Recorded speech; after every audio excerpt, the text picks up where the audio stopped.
The life of Ramon Novarro was bookended by immense stardom on one end, and then, in his very last breaths, immense tragedy. In 1968, the secret that Ramon Novarro tried so desperately to hide throughout his career came out in one infamous, violent act. After that Bloody Wednesday, the legacy of this Latin lover was never the same. In many ways, Novarro's beginnings were steeped in tragedy. Born José Samaniego on February 6, 1899 in Mexico, his family were wealthy doctors and dentists. And there was even a legend they were descended from Mexican royalty. A huge family of 12 children, they lived on an enormous family estate they called the Garden of Eden. Before Novarro had turned 18, he was already set on being a heartthrob. While in Los Angeles, he befriended famed Hollywood power couple Rex Ingram and his wife Alice Terry, who both saw good old dollar signs in the young man's sweet, serene face. Before they started promoting him, however, they asked him to make one big change. Ingram and Terry didn't think the soon-to-be star's birth name of José Samaniego was going to fly, and pressured the teen to change it to a more silver screen-friendly name. Even that didn't go to plan. According to legend, he chose Novarro after his friend Gabriel Novarro, but after a typing error ended up with Ramon Novarro. Either way, the rest was history. Besides his new name change, Ramon Novarro had one more Hollywood strategy up his sleeve. At the time, Rudolph Valentino was the king of Hollywood and the prince of most women's hearts. But Ingram and Terry cleverly positioned their protégé as competition for the so-called Latin lover. Yet even though these elder stars helped Novarro immensely, their relationship had a dark side. Ingram believed Novarro could be a star, but he was also shamelessly using him.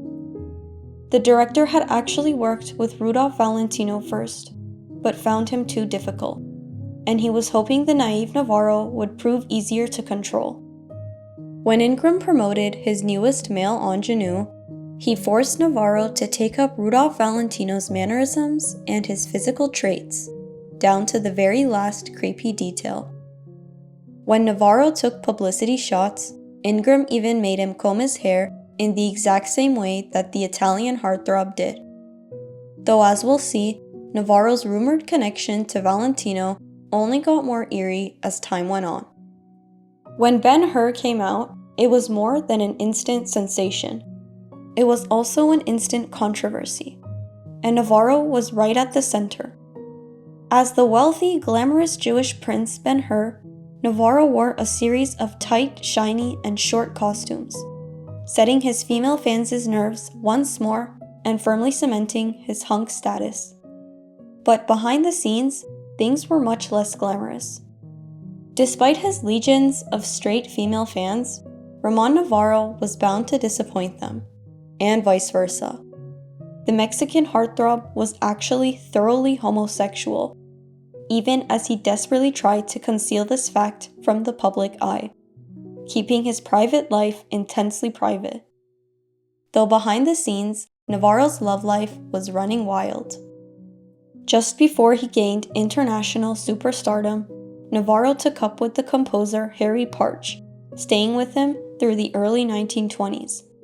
But he soon dealt his lover a heartbreaking betrayal. Whether stardom went to his head or he was afraid of exposure, Novarro dropped Partch immediately as soon as he became famous.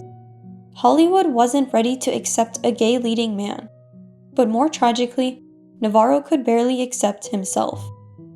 His family raised him as a staunch Roman Catholic, and he could never shake the feeling that what he was doing was a sin. This persistent belief affected him deeply, and Novarro eventually developed a raging alcohol problem that many trace back to his sexuality.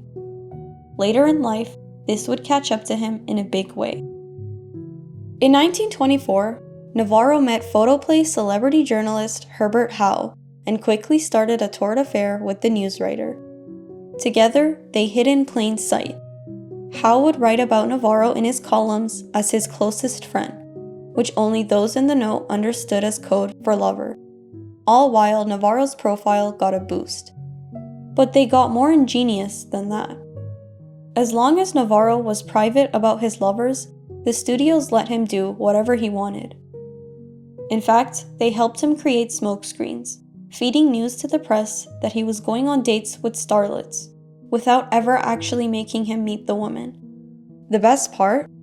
Herbert Howe, his real paramour, was the one writing these false stories.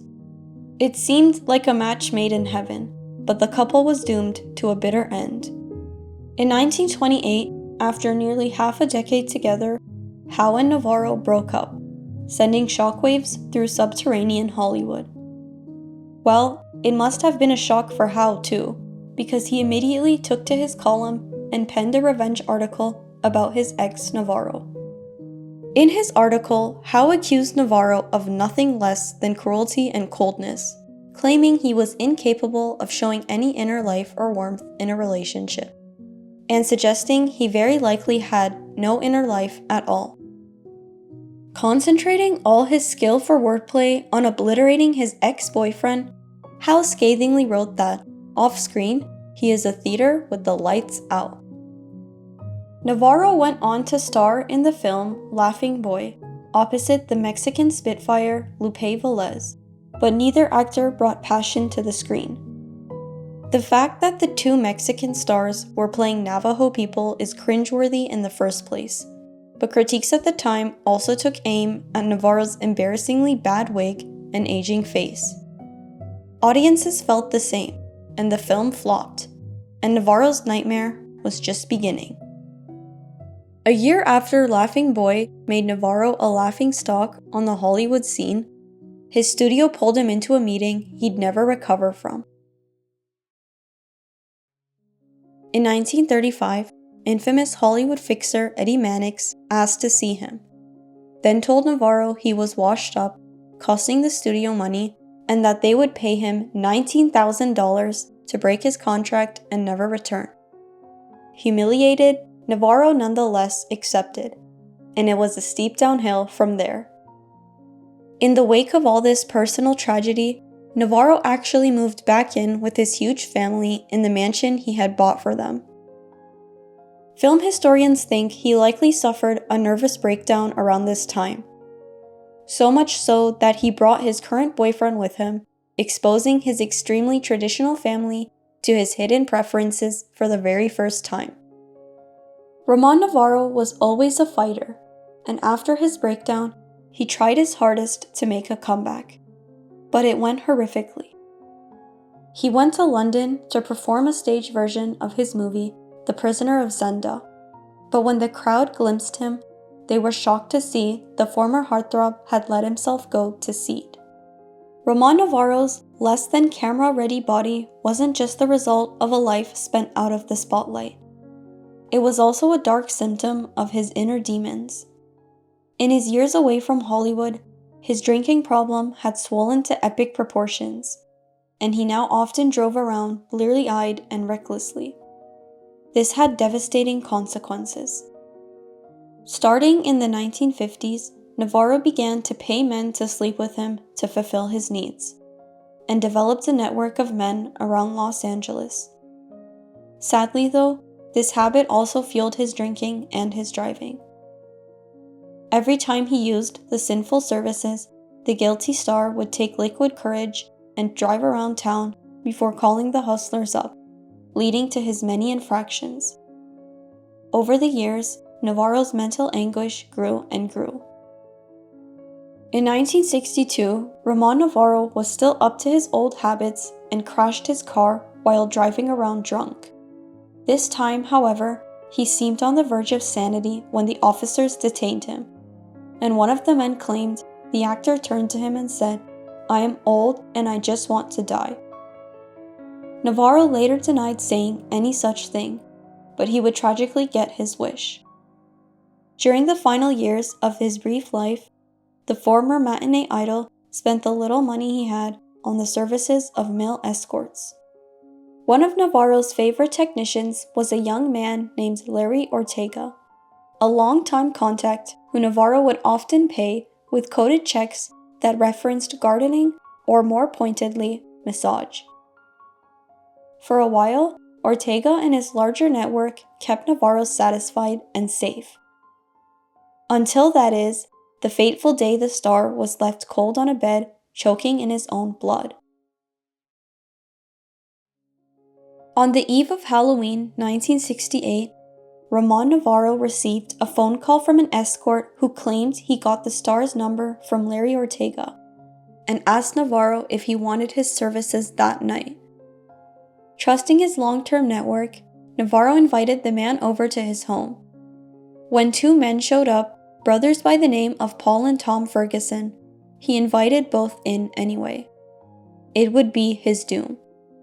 The Ferguson brothers were painfully young. Paul was just 22 and Tom 17. The next and final moments of Ramon Novarro's life are mysterious even as they are infamous. Both brothers told different stories. According to Paul's vague and abstract testimony, he fell asleep during their visit, only to wake up to Tom informing him Novarro was dead. However, Tom tells a much more sinister and detailed tale. According to Tom, he entered the bedroom and saw that Paul had Novarro on the bed.